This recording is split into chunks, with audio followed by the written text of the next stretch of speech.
अरे मेरी तो जान ही निकल गई खुदाई करते करते। आखिरकार कब ये काम खत्म होगा? लेकिन ये हमें करना ही होगा, वरना इस नदी को खत्म होने में वक्त नहीं लगेगा। सही कहा तुमने मानसी, हमें पहले ही ये कदम उठा लेना चाहिए था, लेकिन अभी भी देरी नहीं हुई है। क्यों ये 10 बहुएं आखिरकार इस बड़ी सी नदी के किनारे इस तरह खुदाई कर रही थी, और खुदाई करने से ये कैसे इस नदी को बचा पाएंगी? क्या इनकी ये कोशिश कामयाब होगी? इसे जानने के लिए हमें कहानी में थोड़ा पीछे चलना होगा। इसलिए मैं कहती थी कि हाथों हाथ कपड़े धो दिया करो। अब देखो सिर्फ 5 दिन के कपड़े कितने ज्यादा जमा हो गए। कपड़ों का तो ढेर लग गया, जैसे ये घर ना हो धोबी घाट हो। इस बार तो सच में काफी कपड़े जमा हो गए हैं और रात के बर्तन भी यूं ही पड़े हैं। चलो इन सबको लेकर नदी किनारे चलते हैं। बर्तन कपड़े भी धो लेंगे और पीने का पानी भी भर लेंगे। घर में एक बूंद भी पीने का पानी नहीं बचा है। अर्पिता, मानसी, तारा, किंजल, काजल, पूनम, प्रीति, सुहानी, आंचल और दिशा 10 के 10 बहनें रामपुर नाम के एक छोटे से गांव में रहती थी। कहने को इनका गांव तो काफी बड़ा था, लेकिन उनके गांव में एक ही नदी बनी हुई थी। एक ही नदी के अंदर से ये सब लोग पीने का पानी लेते हैं और उसी में ही कपड़े, बर्तन और नहाने वगैरह का काम भी करते हैं। अरे ये नदी का पानी पीने में इतना अजीब सा क्यों लग रहा है? खारा खारा सा लग रहा है। लेकिन इसका पानी तो पहले मीठा था ना? अरे वो तो होगी ही ना। अब गांव के सभी लोग खुद का नहाना धोना, गाय भैंस को नहलाना, कपड़े बर्तन सब इसी नदी में तो करते हैं, तो पानी तो खराब होगा ही। काश हमारे गांव में भी 2-3 नदियां होती तो कितना अच्छा होता ना। 2 नदी में सारे काम होते और एक नदी से हम लोग पानी पीते। हम सभी बहनों का जिस गांव में रिश्ता हुआ है, सुनने में आया उस गांव में बहुत बड़ा कुआं है। सालों से गांव के सभी लोग उसके पानी का उपयोग कर रहे हैं। मैं तो बहुत ज्यादा खुश हूँ उस गांव में जाने के लिए। फिर हमें ऐसे गंदा पानी पीने की कोई जरूरत नहीं होगी। एक नदी होने की वजह से 10 बहनें काफी ज्यादा परेशान थी। सबसे ज्यादा परेशानी तो उन्हें पीने के पानी को लेकर थी। ऐसे ही समय गुजरता है और 10 बहनों की उनके गांव के पास वाले गिरधारीपुर नाम के गांव में एक ही घर में 10 भाइयों से शादी हो जाती है। शादी के 2 से 3 दिन गुजर जाते हैं और अब सभी बहू मिलकर अपनी ससुराल की जिम्मेदारियां संभालती हैं। ये क्या, खाना बनाने के लिए तो रसोई में बिल्कुल पानी ही नहीं है। एक काम करती हूँ, कुएं से लेकर आ जाती हूँ, फिर खाना भी तो बनाना है। अरे आंचल, कहाँ जा रही हो? खाना बनाने का पानी खत्म हो गया है, वही कुएं से भरने के लिए जा रही हूँ। मुझे भी कपड़े धोने थे और पानी नहीं है। काम करते साथ में चलते हैं। दिशा और आंचल पानी का मटका उठाती हैं और सीधा कुएं के पास पानी लेने के लिए जाती हैं और देखती हैं कि कुएं के पास तो पहले से ही गांव की औरतों की काफी भीड़ जमी हुई है। ये क्या, आप लोग अपने अपने पानी के मटके और बाल्टी लेकर कुएं के पास क्यों खड़े हैं? पानी क्यों नहीं भर रहे? अरे कुएं के अंदर पानी होगा तो भरेंगे ना। देखो बिल्कुल रत्ती भर पानी बचा है। अब इस पानी से तो पूरे गांव वाले सिर्फ 2 से 3 दिन ही गुजारा कर सकेंगे। अब इतने से पानी में हमारा क्या होगा? ऐसा नहीं हो सकता। पानी के बिना तो हम लोग एक दिन में गुजारा नहीं कर सकेंगे। हम क्या करेंगे? आंचल, दिशा दोनों जल्दी से घर आती हैं और सारी बात बाकी की बहू को बताती हैं। सोचा था कि मायके में पानी को लेकर परेशानी है तो कम से कम ससुराल में तो परेशानी से छुटकारा मिलेगा, लेकिन देखो यहाँ तो उससे बड़ी परेशानी खड़ी हो गई। कम से कम हमारे गांव में पानी तो था। अब हम करें तो करें क्या? इस एक मटके पानी से तो हम लोग अपना गुजारा नहीं चला सकते ना। 10 बहुएं मिलकर उस 2 मटके के पानी से 2 से 3 दिन बड़ी मुश्किल से गुजारा चलाती थी और आखिर में कुएं का पानी पूरी तरह से सूख कर खत्म हो जाता है। सारे गांव पानी की एक एक बूंद के लिए तरस रहा होता है। वहीं अब पानी की एक बूंद नहीं बचती। प्यास के मारे मेरा गला सूखा जा रहा है और घर में पानी की एक बूंद भी नहीं बची है। ऐसे तो हमारा परिवार और सभी गांव वाले पानी की एक बूंद के लिए तरसते हुए ही मर जाएंगे। क्या इतने बड़े गांव में कोई और नदी, कुआं, झील कुछ भी नहीं है? अरे हाँ, याद आया। बचपन में जब हमारी दादी हमें कहानियां सुनाती थी तो उन्होंने एक बार बताया था कि हमारे गांव में कोई बड़ी सी नदी है, लेकिन आज तक हम में से किसी को वो नदी मिली नहीं। न जाने वो सच कहानी थी या झूठ। क्या पता आपकी दादी सच कहती हो और आप लोगों ने ठीक से ना ढूंढा हो, क्योंकि जब गांव के बीचों बीच ही पानी से भरा हुआ कुआं हो तो कोई पानी के लिए इधर उधर क्यों जाएगा? एक काम करते हैं, हम सभी मिलकर उस नदी को ढूंढते हैं। क्या पता वो नदी हमें गांव में ही कहीं ना कहीं मिल जाए। पानी मिलने की आस से सभी बहुएं पानी का मटका उठाती हैं और गांव में हर जगह इधर से उधर घूमने लगती हैं। पूरे गांव में घूमने के बाद अब सभी बहुएं जंगल में भी चक्कर लगाती हैं, लेकिन वहां भी उन्हें नदी का नामो निशान नहीं मिलता। इतनी देर हो गई है लेकिन हमें तो कहीं पर भी नदी नहीं मिल रही। लगता है इस गांव में कोई भी नदी नहीं है। चलो वापस चलते हैं। 1 मिनट, क्या तुम सबको पानी की आवाज नहीं आ रही है? अरे आ तो रही है, काफी हल्की हल्की आवाज है। इसका मतलब यही कहीं आसपास में पानी है। थोड़ा और ढूंढने पर और उस पानी की आवाज का पीछा करते हुए आखिरकार उन 10 बहुओं को जंगल से थोड़ी दूरी पर एक बहुत बड़ी नदी दिखाई देती है, जिसका पानी हीरे की तरह चमक रहा होता है। इसका मतलब दादी माँ बिल्कुल ठीक कह रही थी। यहाँ तो सच में कितनी बड़ी नदी है ना। इस नदी से तो हम कई सालों तक अपना आराम से गुजारा चला सकते हैं। चलो ये खुशखबरी पूरे गांव वालों को सुनाते हैं। सभी बहुएं अपना अपना पानी का मटका भर के सीधा गांव आती हैं और सभी गांव वालों को उस नदी के बारे में बताती हैं। अरे तुमने तो हमारी जिंदगी की सबसे बढ़िया खुशखबरी दी है। अब हम सबको पानी के लिए यूं तरसना नहीं पड़ेगा। मैं तो वापस अपने मायके जाने की सोच रही थी, लेकिन अब तो मैं यहीं रहूंगी। चलो हम सभी वहां चलते हैं। वो नदी सभी गांव वालों के घर से काफी ज्यादा दूर थी, इसलिए बहुओं के कहने पर सभी गांव वाले मिलकर उस नदी के किनारे बस जाते हैं। कुछ दिनों तक तो सभी मिलकर उस नदी के पानी का सही तरीके से इस्तेमाल कर रहे थे, लेकिन जैसे जैसे वक्त गुजरता है तो सभी बहुएं ये देखती हैं कि गांव के लोग अब उस नदी के अंदर अपनी गाय भैंसों को नहला रहे हैं, कचरा फेंक रहे हैं, कपड़ों और बर्तनों का गंदा पानी भी उसी में ही वो सब मछली पालन कर रहे हैं और साथ ही साथ उसी का पानी पीने के लिए भी उपयोग में ला रहे हैं। अरे ये लोग तो बिल्कुल हमारे गांव के लोगों की तरह ही नदी के पानी को खराब कर रहे हैं। अब हम इस पानी को कैसे बचाएं? इस तरह तो सारा पानी खराब हो जाएगा और इतने लोगों को तो हम समझा भी नहीं सकते। हमें कुछ ऐसा करना होगा जिससे इस नदी के कुछ हिस्से हो जाएं और अलग अलग हिस्सों में ये सब लोग अपने काम कर सके। लेकिन भला हम लोग नदी के हिस्से कैसे करेंगे? अगर पानी को बचाना है तो हमें इस नदी के हिस्से तो करने ही होंगे। सभी बहुएं खेती करने वाला फावड़ा और कुल्हाड़ी लेती हैं और नदी के आसपास की जमीन को खोदने लगती हैं, जिसे देख गांव वाले, अरे ये तुम सब क्या कर रही हो? नदी किनारे खुदाई क्यों कर रही हो? ताकि हम इस नदी के पानी को बचा सके। इन सबका दिमाग फिर गया है। अब कैसी अजीब अजीब बातें कर रही हैं। तकरीबन 1 से 2 हफ्ते तक सभी बहुएं मिलकर नदी के एक तरफ से 2 नदियों की खुदाई करती हैं और वहीं नदी के दूसरी तरफ से भी 2 नदियों की खुदाई करती हैं और इस तरह 2 हफ्ते की कड़ी मेहनत के बाद आखिरकार 10 बहुएं मिलकर एक नदी के 5 हिस्से कर देती हैं, जिन्हें देख गांव वाले काफी हैरान होते हैं। अरे ये तुम सब लोगों ने क्या किया? इतनी बड़ी नदी को 5 नदियों के अंदर बदल दिया।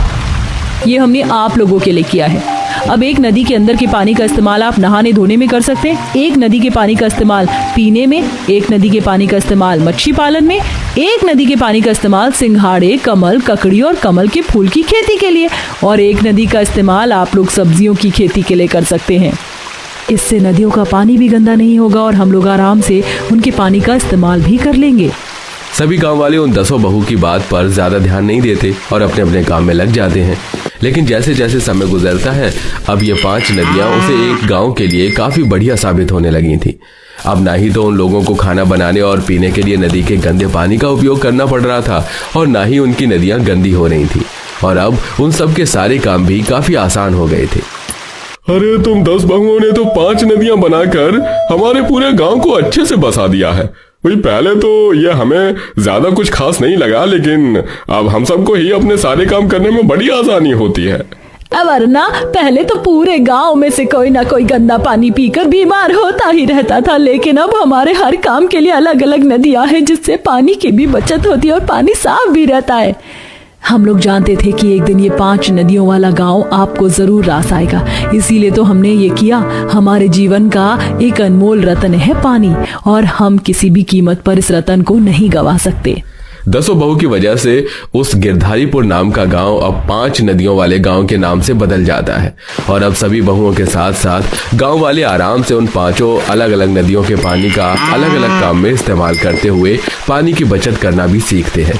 इसी के साथ अब सब नदियों को साफ भी रखते हैं। आधी रात का समय होता है, गांव में सभी लोग अपने घर में खाना खाकर सो रहे होते हैं, तो वहीं गांव के नदी के किनारे नाव के अंदर कुछ बहू काम कर रही होती हैं। एक आटा गूंथ रही होती है, दूसरी सब्जियां काट रही होती है। नदी के किनारे एक चूल्हा बना होता है।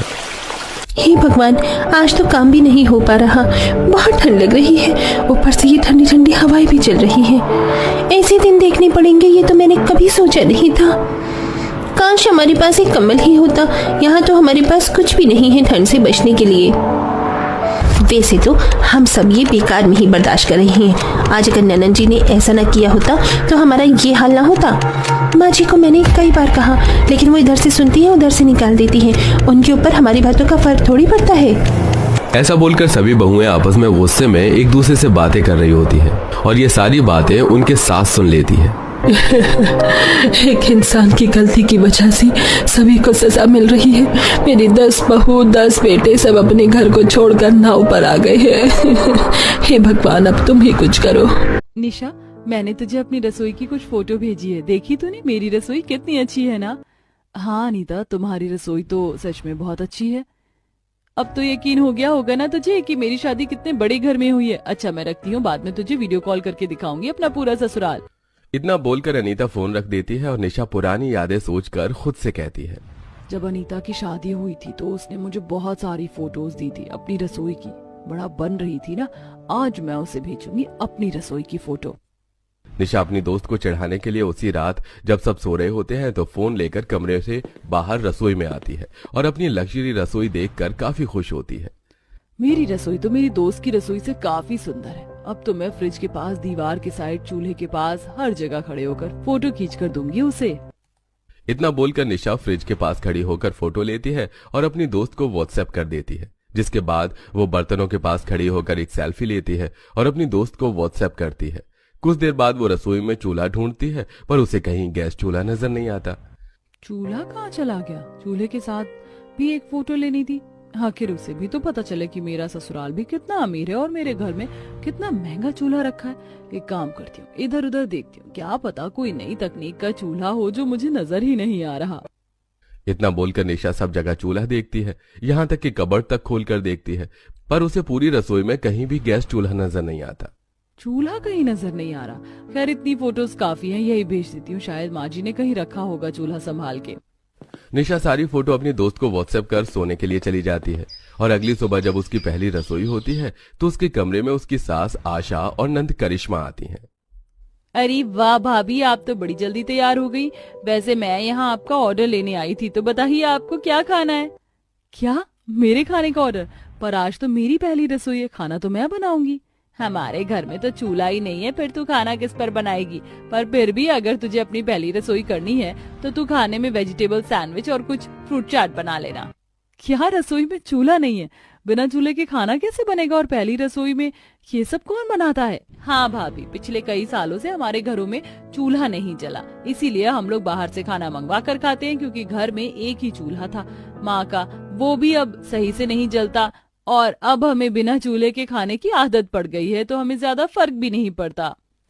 इतना बोलकर करिश्मा और आशा वहां से चले जाते हैं, जिसके बाद निशा रसोई में जाकर फोन में बिना गैस का इस्तेमाल किए सैंडविच बनाना देखती है और बनाती है। पहले वो एक ब्रेड पर केचप लगाती है, फिर कुछ गोभी के पत्ते, टमाटर, खीरा रखकर उसके ऊपर मेयोनी लगी एक ब्रेड रखती है और उनको काट लेती है।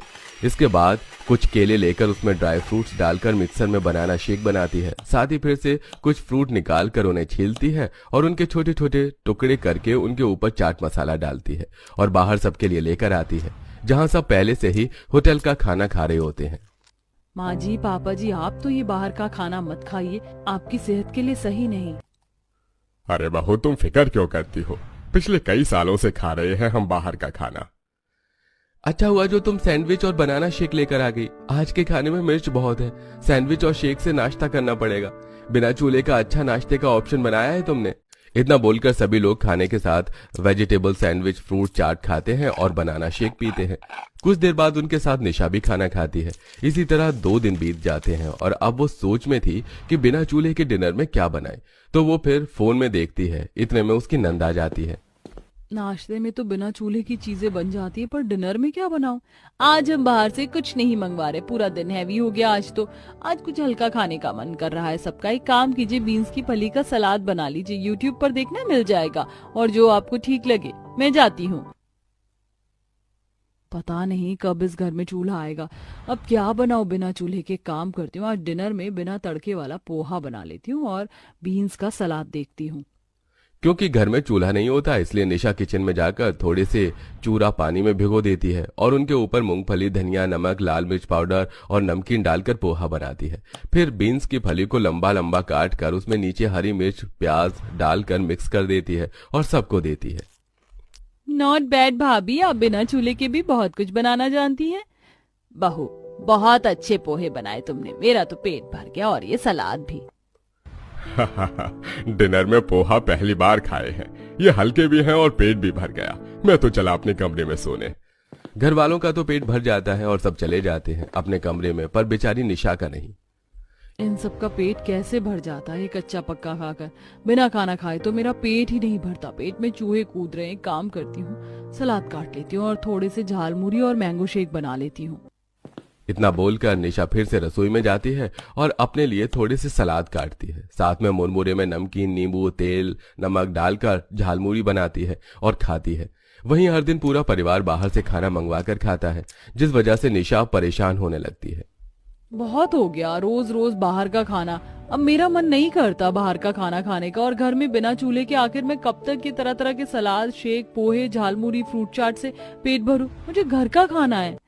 भाभी, हमारे घर में बस एक ही चूल्हा है जो माँ अपने मायके से लाई थी, पर वो खराब हो चुका है, और जब से वो खराब हुआ है तब से हमारे घर में कोई दूसरा चूल्हा नहीं आया। माँ ने लाने ही नहीं दिया। बस यही वजह है कि हम लोग बाहर से मंगवा कर खाते हैं, और अब हमें बाहर के खाने की आदत हो गई है। धीरे धीरे आपको भी आदत हो जाएगी हमारी तरह। मुझे नहीं डालनी बाहर के खाने की आदत, और इस कच्चे पक्के खाने की भी। माँ जी, आप अपना वो खराब चूल्हा मुझे दे दो, मैं खुद ही उसे ठीक करके खाना बना लूंगी। बहू इतनी जिद कर रही है तो मैं अपने मायके का चूल्हा तुझे दे देती हूँ, पर उसे संभाल के रखना, और उस चूल्हे के अलावा मेरे घर में कोई दूसरा चूल्हा नहीं आएगा। ये बात भी कान खोल कर सुन ले। आशा अपने मायके के चूल्हे को छोड़ना नहीं चाहती थी और ना ही घर में कोई नया चूल्हा चाहती थी, पर यह सब जानने के बाद भी निशा जबरदस्ती अपनी सास से उसका पुराना चूल्हा निकलवा लेती है और उसको साफ करके खाना बनाने की तैयारी करती है। आज कितने दिनों बाद मैं अपने हाथ के पुलाव खाऊंगी। निशा पुलाव बनाने के लिए कुकर में रख देती है, पर चूल्हा इतना धीरे जलता है कि 3 घंटे में 2 सीटी आती है। फाइनली 2 सीटी तो आई, वरना मैंने तो सोचा था कि आज मेरे पुलाव बन ही नहीं पाएंगे। बड़ी मुश्किल से निशा पुलाव बनाकर बाहर आती है और पुलाव की खुशबू सभी के नाक में चढ़ जाती है।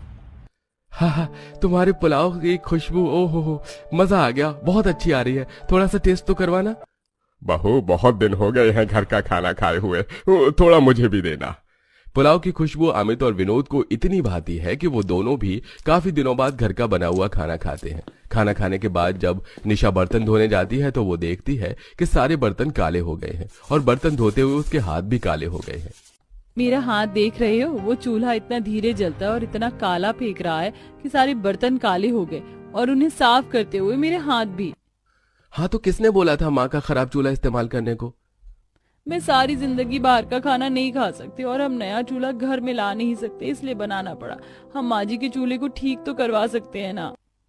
माँ के सामने मत कह देना ये बात। माँ के हिसाब से अगर हम कुछ भी चीज ठीक करवाते हैं तो ठीक करने वाला ओरिजिनल सामान निकाल लेता है, और माँ अपने मायके के चूल्हे से बहुत प्यार करती है, उसके साथ कोई कॉम्प्रोमाइज नहीं करती। इतना बोलकर अमित वहां से चला जाता है, और इसी तरह निशा आए दिन कभी दाल चावल तो कभी दही तड़के के साथ चावल बनाकर खाती है, और धीरे धीरे घर वालों को भी घर के खाने की आदत हो जाती है। और ऐसे ही एक दिन पूरा दिन लगाकर घर वालों की डिमांड पर निशा बिरयानी बनाती है, और पूरा किचन गैस के धुएं की वजह से काला हो जाता है। भाभी, बिरयानी तो आपने बहुत टेस्टी बनाई है। टेस्टी तो बनेगी ही ना, आखिर इतना टाइम जो लगा है, पूरे 8 घंटे में बनकर बिरयानी तैयार हुई है। पूरी रसोई गंदी हो गई, इतना धुआं फेंक रहा है वो चूल्हा, और ऊपर से बर्तन भी काले होते हैं। माँ जी, घर में एक नया चूल्हा ले आओ ना, या उसे ही ठीक करवा दो। बाहू, हमें तो बाहर के खाने की आदत है, तुझे ही परेशानी है। खाना है तो बाहर का खा, वरना इसी चूल्हे के साथ एडजस्ट कर। आशा की बात सुनकर निशा का भी मुंह बन जाता है, और वो उस दिन खाना न खाकर कमरे में चली जाती है। इसी तरह 2 दिन बीत जाते हैं, पर ना तो निशा खाना बनाती है और ना ही कुछ खाती है, और रसोई भी साफ नहीं करती। अब तो घर वालों को भी घर के खाने की आदत हो चली थी, इसलिए वो सब उस चूल्हे पर खाना बनाने का ट्राई करते हैं, और उसके धुएं और आराम से चलने से वो सभी परेशान हो जाते हैं। और वो लोग आशा से कहते हैं, माँ, पिछले 7 सालों से घर में खाना नहीं बना, अब तो एक चूल्हा आने दो, और किचन भी गंदा पड़ा है, मुझसे नहीं होता साफ। हाँ भाग्यवान, इतनी लंबी उम्र तो इंसानों की भी नहीं होती जितना तुमने उस चूल्हे को जला लिया। अब समय आ गया है नया चूल्हा आने का। सही कह रहे हैं आप, कुछ भी चीज एक समय तक ही चलती है। अब तो मुझे भी बहू के हाथों के खाने की आदत हो रही है। आज ही हम बहू के लिए गिफ्ट के तौर पर नया चूल्हा लेकर आते हैं और उसकी नाराजगी खत्म करते हैं। इतना बोलकर पूरा परिवार मार्केट से एक नया चूल्हा लेकर आता है और किचन की सफाई करके निशा की आंखों पर पट्टी बांधकर उसे रसोई में ले जाकर उसे गिफ्ट के तौर पर चूल्हा देते हैं, जिसे देख निशा काफी खुश होती है और उस दिन वो सबके लिए नए चूल्हे पर कढ़ी चावल, पराठे, बिरयानी, लस्सी जैसे पकवान बनाती।